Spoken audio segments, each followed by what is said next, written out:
Jebretim. Ada sesuatu yang lagi rame nih. Iya, apalagi lawannya physical appearance-nya besar-besar. Punya working relationship yang bagus. Lu harus kasih dia kesempatan lagi. Di atas kertas lo semuanya harusnya menang. Ada bahasan yang paling ditunggu-tunggu.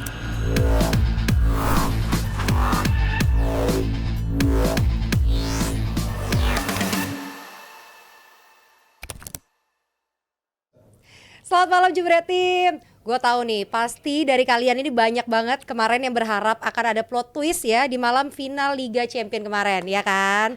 Bisa jadi akhir karirnya Reus juga di Dortmund, tapi emang yang pasti udah terprediksi ya kalau Madrid bakalan juara.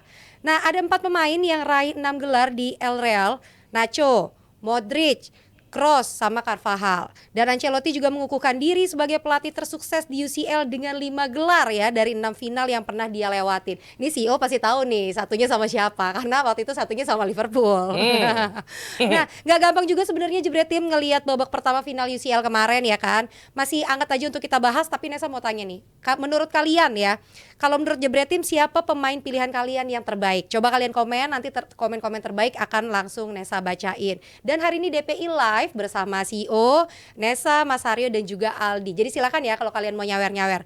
Emang bener Bang sebenarnya udah kebaca, ketebak finalnya? Iya, kalau semua orang pasti menjagokan Madrid kan, tapi kan dengan hasil-hasil yang ada dari yang di Conference League kemudian juga di Europa League itu kan ada kejutan gitu. Termasuk Piala FA ya. Termasuk Piala FA juga ada kejutan. Nah, harapannya kan kemarin juga buat yang nggak suka sama Madrid atau pengen yang senang fairy tale gitu, pengennya Dortmund, dan ternyata seperti yang dialami Liverpool. Harapan itu ada di babak pertama tapi kemudian kandas di hasil akhir. Makasih Nesa untuk sapaan sama Jebretim. Kalian juga boleh tulis kolom komen kalian ada dari kota mana aja, karena kota-kota terbanyak yang ternyata menonton kita akan datangi untuk DPI Goes to Nusantara. Luar biasa sekali. Ngeri. Baru saja ini diputuskan oleh diri gue sendiri. Tadi belum ada omongan Tadi apa-apa. belum ada omongan. Tapi Gara-gara gua pengen- openingnya Nesa ya. Itu dia.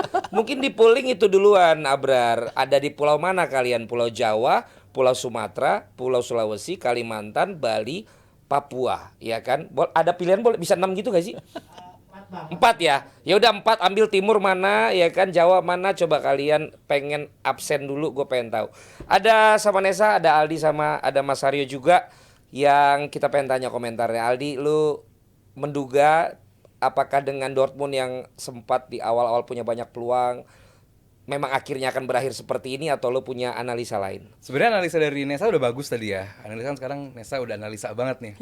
Analisa dan data. Analisa dan data Wih. sekarang. Ini apresiasi untuk Nesa. Dan ya, kalau di atas lapangan kita lihat justru Dortmund yang bermain lebih ekspresif, lebih bermain berani, nggak minder secara kekuatan, karena kalau dihitung-hitung lini per lininya yang menang Madrid kemana-mana gitu. Dan Edin Terzic juga benar-benar nunjukin sepak bola yang atraktif, menyerang gitu, yang nggak cuma kita bermain hati-hati. Gue pikir waktu Jumat itu di preview, gue pikir ini Dortmund bakal bermain hati-hati, tidak meninggalkan space untuk dimanfaatkan pada akhirnya oleh Madrid.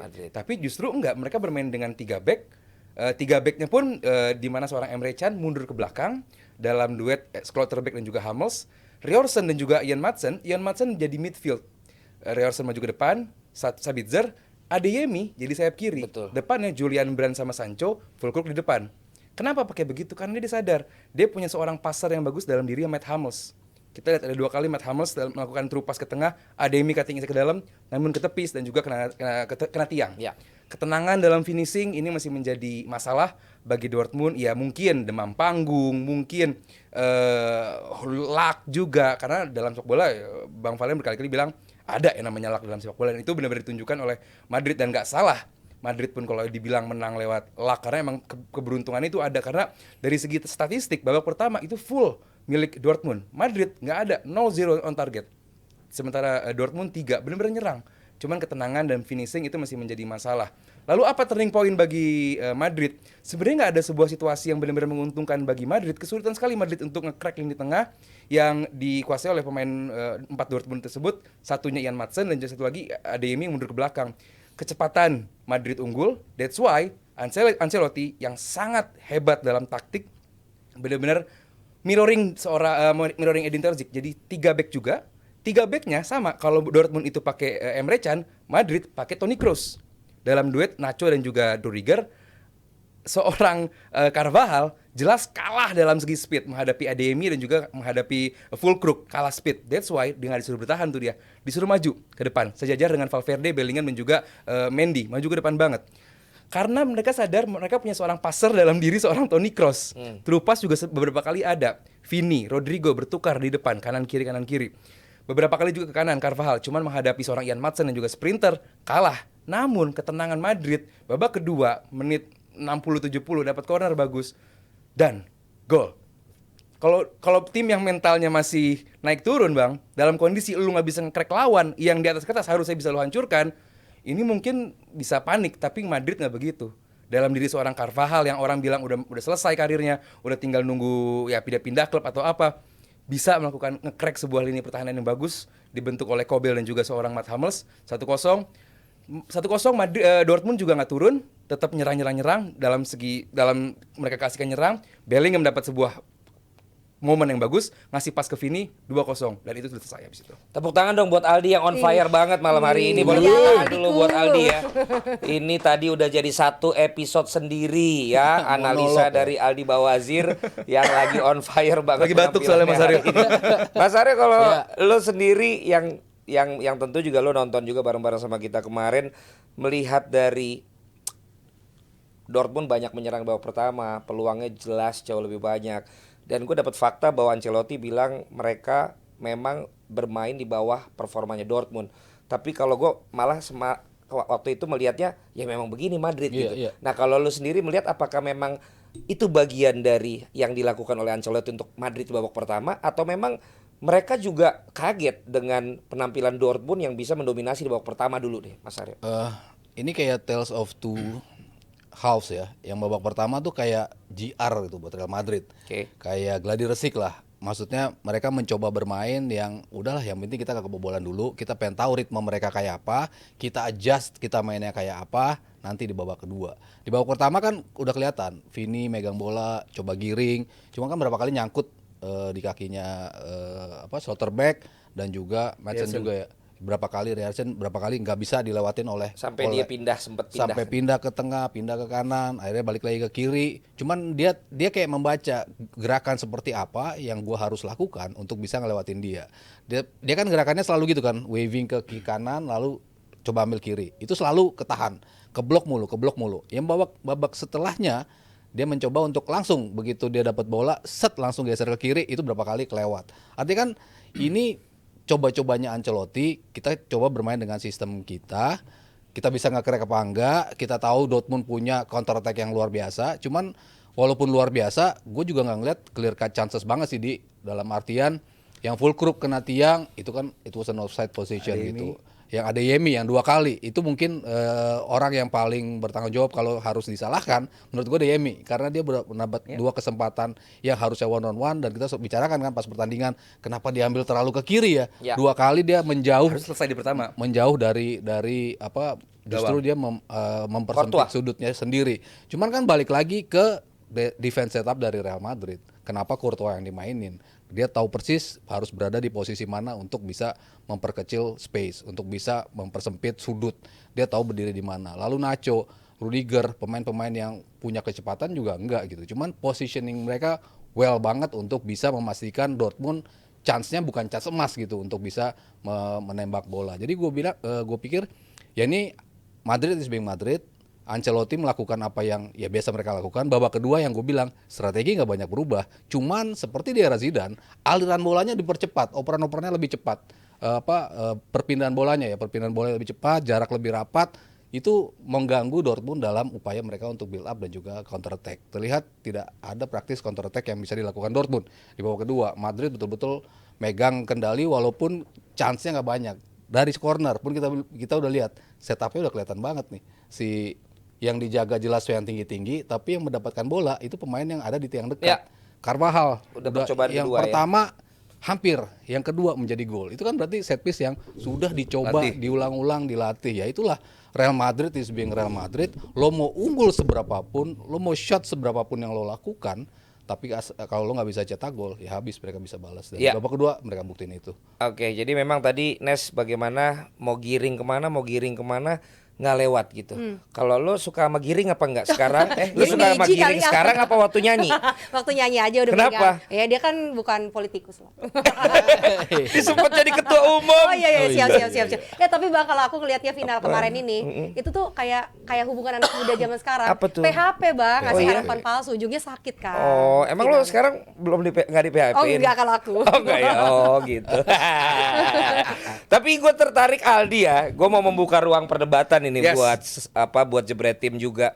Lo bilang akhirnya Real Madrid dapat luck, Ya. dapat keberuntungan sehingga bisa ngegolin atau bisa menang. Apakah menurut lo kemenangan ini beruntung atau memang ini satu hal yang sudah mereka juga persiapkan ketika menghadapi game yang seperti ini? Gini ya, saat kita untuk dapetin luck itu, kita nggak cuma mengharapkan satu turun begitu aja. Kita harus create bahwa luck itu bisa datang. Oke. They defend well, they attack. Walaupun babak pertama nggak bisa bikin on target, cuma beberapa kali melakukan cutting inside, gagal. Rodrigo masuk, gagal juga. Carvajal beberapa kali mendapatkan umpan ruang, gagal, kalah cepat dengan Ian Maatsen. Tapi itu dibuat oleh Madrid. Mentok, deadlock, tapi melakukan hal yang udah dicoba berkali-kali, disitulah lucknya. Oke. Bertahan juga demikian. Beberapa kali ketembus. Kalau itu lini depannya sedikit lebih tajam, kita bisa bicara lain. Kita bisa bahwa kok bisa seorang Rodrigo dan Nacho ditembus kayak begitu dan jadi gol. Ini sesimpel itu nggak jadi gol. That's why jadi defend well. Nacho bukan seorang sprinter, Rodrigo juga bukan pemain yang punya sprint cepat. Jadilah itu narasinya bahwa ya itu mereka bertahan dengan baik karena nggak gol. Kalau itu jadi gol dengan true pass yang 3 kali sama kejadiannya kayak begitu dan nggak jadi gol, ya berarti kan kena tiang dalam sekali, kena tiang luar sekali, ke tepi sekali. Ya berarti kan emang lini depan yang kurang tajam atau ada peran luck di sana dan bukan berarti luck itu jelek ya, ini langsung komentar. Wah luck ya, dan lu mau buka artikel manapun Madrid riding their luck, berarti kan emang mereka mendapatkan lucknya, mengendarai itu dan mereka sukses. Wajar silahkan gitu dan nggak ada yang masalah dengan itu. Kalau luck yang paling bisa dibilang luck ya salah opernya pemain belakang Dortmund. Gue rasa itu the most luckiest ever Madrid kemarin, yaitu ada umpan Maatsen, ke ya? Maatsen umpan ke tengah, diserobot sama Bellingham umpan ke Vini jadi gol. Iya. Mungkin itulah karena memang kesalahan lini belakang, error to goal. Error terjadi dari pemain belakang dan itu kalau orang mau bisa dibilang asis dari langit ya mungkin itu gitu. Enggak. Cuman Enggak ya gini. Seorang Bellingham pun kan tahu cara ngepres, Mas. Iya. Ya, bukan berarti kondisi yang lagi nyaman-nyaman aja tiba-tiba Bellingham dapat bola. Itu kan berawal dari sebuah press. Umpannya kan sloppy banget, lo udah Iya, tahu jaraknya. tapi kan akhirnya dia direbut. Iya, Kalau Bellingham juga nggak yang ngerebut, nggak ngepres lawan juga enggak kan? ya kan sepanjang itu mereka melakukan press. Iya. Tapi kesalahan dia untuk memberikan operan ke tengah itu yang menurut gua dimanfaatkan oleh Kalaupun Madrid. passing akhirnya dia ke Vini nggak bagus juga kan? Ya lu tahu kan umpannya Iya, Bellingham makanya berarti seperti kan apa bagus. kalau- iya. Dilakukan Maksudnya berkali-kali lu- juga di lu lapangan. mendapatkan kesempatan seperti itu, ya lu meminta dihukum oleh Real Madrid lah. Iya. Maksudnya Liga Champion final it's about details. Ya. Details, kesalahan sendiri dan itu Madrid adalah orang yang paling bisa menghukum lu dah. Lu buat kesalahan. Nah, itu kalau tadi kita bicaranya luck, yang menurut gue yang paling lucknya Madrid ya itu. Berarti ada lucknya ya? Ya iya kalau Oke, itu dong. itu Karena sih. kan umpan yang salah gitu. Tapi Makanya poin bukan gue sih simple bahwa Madrid sebenarnya main bagus banget juga nggak ada faktor luck di sana. Iya, ya itu. makanya kalau lo bilang luck itu, Iya, tapi kan yang lo contohin tadi yang defense-nya. umpan-umpan terobosan Yes. defense itu. Kalau defense tadi gue patahkan dengan position defense mereka Iya. memang bagus dan mereka cukup sering dilakukan counter Iya. attack, tapi well position untuk menerima counter Iya. attack sehingga mereka nggak jadi gol. Sesimpel Mas Haryo menambah argumen gua bahwa gua argumen bertahannya, lo argumen menyerangnya. Jadi lu nambahin argumen gua aja jadinya. Iya, tapi kalau lo bilang tadi lucknya mereka karena meng-create chance terus beberapa kali kepotong terus Iya. akhirnya lucknya keputusannya si Adeyemi terlalu minggir, yang menurut Nggak salah gue juga. itu bukan luck. Loh, kena ke tiang dalam dua kali. Yang kena tiang dalam kan Bukan itu. ke tepis loh. Yang kena tiang dalam kan offside si Fulkrug. Iya, ada kan walaupun pada akhirnya nanti offside pun yang penting ada kan itu Iya, kan. iya. Maksudnya Itu pun kan- benar yang Mas Haryo bilang maksudnya tadi pun benar. positioning mereka untuk Iya. menjebak offside udah benar juga sehingga si Fulkrug berada dalam posisi Kecuali kalau sekali nggak offside. apa-apa, ini 3 kali. Iya, Iya, itu. bolong tapi kan mereka Ketembus. well position. Yes. Mereka memang sering ketembus. Iya. Di apa namanya? Di La Liga pun mereka sering banget mendapatkan bola-bola seperti itu Iya. ketembus dari Nggak di tengah. final Liga Champion dong harusnya. Iya, tapi mereka well position untuk bisa mengamankan itu. Ya, oke. Ketika mereka bersalah, ya udah gimana kita cara untuk ngerapetinnya gitu. Nyerangnya pun ada lucknya berarti. Nyerang siapa? Ya, si Madrid berarti nyerangnya pun ada lucknya gara-gara kesalahan midfield dari Dortmund berarti ya. Poin lu tadi.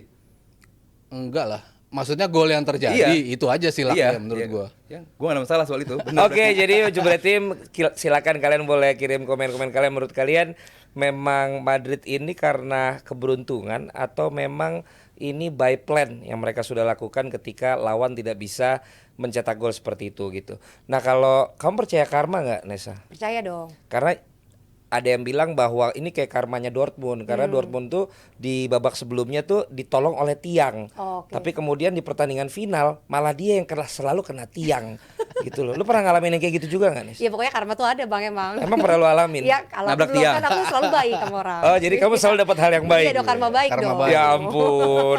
Kalau aku sukanya buah karma. itu saya. Oh, itu kamu ya? Aku suka banget, iya.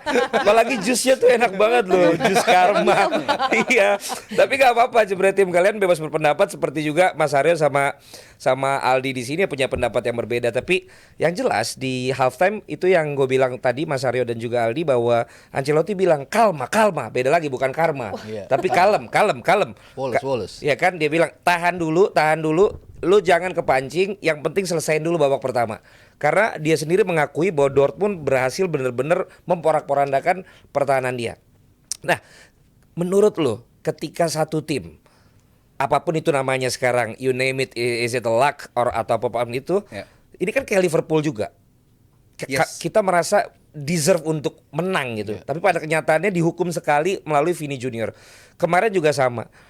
Ketika lo akhirnya nggak tembus satu babak kedua bahkan juga masih sama tapi nggak tembus. Tapi satu momen dia berhasil memporak-porandakan dan mencetak gol gitu loh. Harusnya Dortmund itu saat nggak tembus dengan cara yang sama di babak pertama, menurut kalian haruskah malah melakukan pendekatan yang berbeda daripada memang mentok terus ternyata dengan cara itu walaupun lu banyak peluang, walaupun lu posisinya unggul gitu?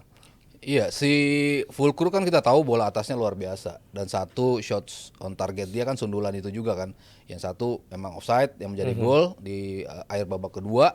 Yang pertama yang ditepis oleh Courtois juga, yang karena memang sundulannya mengarah ke dia. Jadi gua rasa karena dia tidak mendapatkan bola yang favoritnya dia, bola-bola atas, itu juga akhirnya meminimalisir peluang-peluang besar yang mereka miliki. Umpan-umpan dari tengah atau cobaan yang mereka harus lakukan dari tengah itu juga nggak keluar, tembakan-tembakan dari luar penalti. Itu kan biasa di saat deadlock itu coba dipraktekkan kan, bola-bola seperti itu. Mereka punya penendang yang bagus, Sabitzer bisa nendang bagus juga dari tengah. Adeyemi pun bisa melakukan tembakan-tembakan. Fulkrug sendiri juga punya tembakan yang bagus, tapi ya itu mereka nggak berani atau tidak mengambil risiko untuk utilize bola-bola atau tendangan-tendangan dari luar kotak penalti. Mungkin hal yang gue sayangkan dari Dortmund ya alternatif yang berbeda gitu kan. Mereka selalu mencoba bola dari tengah. Ketika crossing pun crossing yang nggak ada yang nyampe juga ke dalam kotak, di mana di situ menjadi favoritnya dari si Fulkrug. Tapi di saat mereka mendapatkan deadlock, kenapa tidak mencoba alternatif lain? Itu biasanya tembakan-tembakan dari luar. Mungkin yang gue sayangkan dari Dortmund sih percobaan-percobaan itu ya. Yang biasanya entah itu nanti ada scrimmage di dalam kotak penalti, ada siapa pemain yang bisa nyamber dari second line, itu yang kenapa nggak coba diutilize sama Dortmund. Jadi terpolanya terlalu sama gitu ya. Kalau dan udah terbaca oleh Madrid. Ya sebenarnya mungkin gue nggak tahu nih Mas Haryo nonton game yang mana ya, karena Sabitzer pun 2 kali melakukan shoot dari luar kotak penalti. Gitu loh, dan bukan cuma Sabitzer, Emre Can pun demikian, disuruh bertahan babak kedua udah begitu. Sorry, tapi dia ini live reaction juga bareng gua. Kok Sabitzer kok dibilang nggak ada melakukan serangan tendangan dari luar? Nggak banyak gitu tendangannya. Tapi ada Mas, dilakukan. Memang ada, tapi maksudnya Tazik kan bukan yang lo utilize itu di saat lo berapa kali. Kapasitasnya segitu aja Mas. Ya, maksud gua tadi lo nyebut Emre Can, itu kan pemain yang harusnya bisa melakukan itu. Dan melakukan. Iya, sekali doang. Iya. Maksudnya untuk mencoba itu di saat lini tengah Real Madrid cukup terbuka untuk memberikan kesempatan itu, kenapa enggak? Padahal Madrid di saat stuck di babak pertama, ada berapa bola dari luar kotak penalti yang mereka lakukan? Ya kan? Vini coba menembak, Valverde coba menembak. Maksudnya kan ada something juga beda. Iya, ada something yang berbeda gitu. Walaupun nggak on target juga, at least you try untuk melakukan itu. Sementara Dortmund yang sudah mendapatkan kesempatan juga, mentok juga dalam menyerang, kok tidak mencoba utilize itu dengan maksimal, maksud gue itu loh. Nyoba sih nyoba. Dengan maksimal, kalau dengan istilah dengan maksimal mungkin karena mungkin materi pemainnya juga buat gue ya kan, orang tadi Bang Valen di awal udah bilang kalau orang yang suka fairy tale, kisah yang nggak diunggulkan menjadi juara, underdog being champion, mungkin pengen Dortmund yang menang karena emang segi materi pemain juga ya nggak, kalau gue bilang apple to apple juga mungkin sedikit di bawah itu ya Dortmund dibandingkan dengan Madrid, karena emang kapasitasnya segitu, mereka melakukan hal yang mereka harus lakukan. Orang mungkin bilang bahwa dengan materi kayak begini mas, paling Madrid yang menguasai jalannya laga, Dortmund sekali 2 kali menyerang lewat serangan balik. Betul, di sini kemarin sama Best juga bilang begitu, bahwa selama masih ada space itu bakal dimanfaatkan oleh Madrid. Mereka nggak begitu, justru Madrid yang sedikit layback ke belakang, Dortmund yang berani inisiatif menyelang. Itu aja udah satu hal yang gue apresiasi gitu loh dengan materi pemain kayak begitu. Sancho berapa kali take on pemain emang nggak tembus aja gitu, dan tapi seorang Adeyemi bisa one on one sama seorang kipernya Madrid berkali-kali, artinya kan menyerang di babak kedua pun begitu Royce masuk kelihatan Royce bukan pemain yang emang di levelnya lagi gitu, makanya dia bakal pensiun. Justru 2 gol terjadi setelah dia masuk ya. Iya. Begitu masuk langsung Yes, 2 bener. gol. Yang gue bingung kalau kenapa nggak coba hal yang lain. Gue bingung kalau pemain kayak Sebastian Haller kok nggak bisa maksimal gitu di game kemarin gitu. Mungkin dia bisa menjadi pembeda juga kalau emang pengen Tapi bola udara. Lo bisa head to head sama Nacho, Si Haller sama siapa itu lagi? Royce sama penyerang itu. Malen ya. Iya, Masuk. Daniel Malen. Malen Belanda. Iya, si Malen si ini sebetulnya masuk melakukan tembakan dari luar kan Iya. si Haller gitu, dan hampir juga bagus juga. Maksud gue ya seperti itu yang menurut gue disayangkan, kenapa mereka tidak utilize secara optimal Kapasitasnya gitu. Dan kalau emang lu udah 1-0 kalah dengan Madrid, lu dipaksa bermain akhirnya harus terbuka karena lu harus menyamakan kedudukan, fokus juga sedikit lebih berkurang. Madrid pun tinggal nunggu waktu kapan gue bakal menambah keunggulan, dan mereka lakukan itu. Yang jelas berarti kan bahwa ada yang bilang adalah kegilaan terbesar kalau lo mau mendapatkan hasil yang berbeda tapi dengan cara yang sama gitu. Jadi kenapa gue bertanya seperti tadi, bahwa apakah memang ketika Aldi bilang kapasitasnya sudah memang cuma seperti itu sehingga melakukan cara yang seperti itu, atau seperti Mas Arya bilang memang ada pola yang akhirnya bisa dilihat oleh Madrid dan hukumannya ada pada tendangan penjuru itu kan gitu. Ketika bicara tentang tendangan penjuru dan gol itu, tapi sebelumnya apakah sudah ada yang sawer-sawer? Oke, silakan Nes, Oke, dibaca-baca banyak, dulu Bang. supaya kita bisa santai-santai dulu nih. Yes. Biar kamu dulu deh. Biar calm down dulu mereka berdua. Calm down. Kalma, por favor. Udah kangen ya? Oke nggak malam ini? Ada aja. Ada Aku terus. lagi ketagihan lagi loh. Oke, dari Anthony Rp50.000. Mbak Nesa love you tuh Anthony. Next dari Faris Udah deh Sutedi. itu doang. Udah love doang. Nesa Bener-bener love. buat Nesa. Faris Sutedi 5 pound sterling. Halo DPI, setuju nggak sih Solterback pemain terjelek semalam 3 kali megang bola awal-awal grogi banget. Anyway, suka banget line up DPI malam ini, no bias. Wow, emang Bias baru pulang dari Bukan, Liverpool. itu dia. Bias benar ya. Bias Jadi benar. pertanyaannya tadi buat berdua, Nes. Buat semuanya siapa aja yang mau jawab, Apa tadi setuju itu nggak pertanyaan kalau Solterback ya? Solterback pemain terjelek semalam 3 kali megang bola grogi? Ya, At some point dia ada jeleknya gitu. Tapi kalau dilihat keseluruhan enggak sih, lumayan oke loh. Maksudnya di luar ekspektasi ya. Maksudnya ini kan selalu pemain yang kita bilang dia nggak cocok lah untuk main di Dortmund, apalagi di timnas Jerman gitu. Tapi ketika kemarin banyak juga keputusan dia intercept, block yang menjadi atribut seorang back yang bagus tuh kemarin ditonjolin sama dia. Cuman memang di beberapa kesempatan tadi yang sempat dilihat itu ada 3 kesalahan sih memang yang dia buat. Tapi secara overall sih cukup bikin rapet sih Real Madrid. Real Madrid nggak bisa nembus. gue setuju sama Anthony sih. Dia kalau dibilang pemain paling jelek, gue setuju bahwa dia kalau lari sama Carvajal aja buat gue udah langsung yang mungkin itu momen Anthony bilang ini kayak pemain terjelek Dortmund ya. Terus dia protes ke wasit nggak jelas, dapat kartu kuning juga, bikin khawatir Edin Terzic, kartu kuning bodoh banget. Jadi ya buat gue pemain yang dianggap bisa berkembang, dia kalau nggak salah dari Freiburg kalau nggak salah ya, gue lupa dari mana. Terus sekarang masuk timnas ya karena nggak ada kompetitornya lagi aja. Siapa lagi back tengah yang bagus gitu kan di Jerman. Jadi ya gue mungkin dengan thank you 5 poundsnya si Anthony. Dibanding Sule ya. Dibanding Sule ya. Sule udah gendut banget mas. Ya makanya dibanding siapa Sule lagi? ya Jonathan mendingan Andre sih dibanding Sule. Body shaming. Iya tapi emang untuk atlet. Lah kemarin jelas-jelas yang ngalahin si itu juga gemuk tuh. Siapa tuh? Ya kan yang dulunya lawan Tyson Fury siapa? Oh Usyk. Buka. Deontay Wilder. Iya, kan dikalahin sama yang China tuh. Iya, gede. Gemuk badannya. Iya kan? Tyson Fury juga gemuk. Wah, lu nggak boleh gitu. Kelas berat kan mas. Kami orang-orang yang memang overweight nih Oh kami. nggak pantas diperlakukan seperti itu. Iya, tapi gitu. untuk pemain yang dibayar untuk tetap fit, Nggak bisa. Tanggung Dulu, jawab dulu seorang- Carlos de Melo juga bagus. Nggak bisa kita menakar dari sisi gemuk, tapi harus dari sisi performance lah ya. Ya, Sule nggak perform juga, Bang. Yang ngasih asis kemarin ke Apip siapa tuh pas pertandingan Antum. Dewan Pundit Indonesia? Orang gendut yang umpan, ya kan? Bagus lagi. Ya kan? Jadi teman-temanku yang gendut-gendut serang Aldi malam ini. Serang Aldi malam ini. Serang Aldi malam ini supaya dia ntar jadi orang gendut. Udah gendut. Oh, udah ya. Tapi orang gendut tuh gak suka ngurusin orang tau bang. Nggak suka ngurusin diri sendiri aja gak kurus-kurus. Ya ampun. Gak suka kepo urusan orang. Oh gitu. Pacar kamu gendut ke situ? Ya lumayan. Makanya nggak usah ngurusin orang. Iya gak suka ngurusin orang. Tapi kenapa begitu si Stoltenberg ya? Megang bola aja grogi gimana megang yang lain coba? Iya. Megang duit misalnya kan. Oh, megang duit. Iya. Megang duit mah aman. Duit saweran ya? Ada lagi, Nes? Nah, ada lagi banyak Ada bang. lagi, banyak. Dari Boleh. Guns Barbershop Rp329.000. Berapa? Rp329.000. Siapa? Guns Barbershop. Lebih kaya dari barbershop gua itu. Hola salam Jastalk. Cibubur di Cibubur. Cibubur, halo. Hola salam Jastalk. Coach mau nanya kalau Salam left back Jastalk. dan kiper yang cocok dibeli sama Arsenal siapa ya? Thank you. Dia nonton gak sih sebenarnya? Itu Template.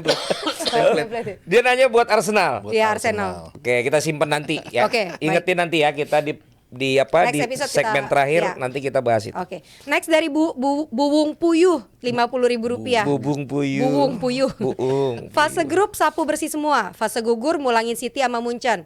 Saat udah juara masih aja ada yang bilang luck. Oh. Madrid. Yang kemarin kita singgung Madrid. kan. Ah. Baru di musim ini mereka menjadi juara tanpa pernah kalah. Tanpa pernah kalah. Dari fase grup sampai final. Karena Sampai beruntung dari awal. beruntung katanya. Katanya. Orang tuh ini ya, apatis dengan kata beruntung ya. Kan bagus dong beruntung. Iya. Iya. Next dari Wahid Rp100.000.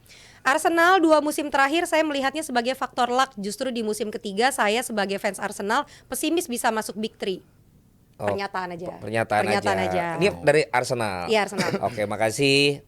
Satu Oh, ada lagi satu katanya. OTW. Lagi. Iya, satu. Oke. Dari Ferry Ada sesuatu yang lagi rame nih. Lu harus kasih dia kesempatan lagi. Di atas kertas lo semuanya harusnya menang. Ada bahasan yang paling ditunggu-tunggu.